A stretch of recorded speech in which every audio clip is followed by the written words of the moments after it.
Welcome to McPlum, simple solutions served daily. You'll begin by getting Audible ready and your Apple Watch connected. Connect your watch to your iPhone and confirm both devices are updated. This avoids sync errors.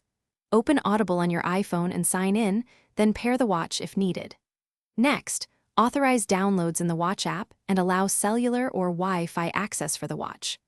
Once done, select an audiobook in the Audible app and tap the download or send to watch option to initiate the transfer. Now focus on syncing and playback specifics so you can listen without your phone. In Audible, pick the title and use send to watch or download. This copies the file to the watch's storage. Make sure there's enough free space in watch settings and remove old audiobooks if not.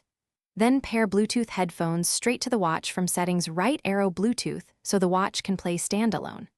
Finally, open Audible on the watch, select the downloaded book, and press play. Your progress syncs back. Finish by learning controls and solving common issues. Use the digital crown to adjust volume, flick between chapters, and set a sleep timer for seamless listening. If the book won't appear on the watch, restart both devices and sign out, then back into Audible. Re-attempt the send to watch action. Make sure the watch has enough storage, sufficient battery, and Wi-Fi or cellular connectivity. If audio is silent, repair your headphones to the watch. That usually fixes playback problems quickly. Thanks for watching. Stay juicy and subscribe.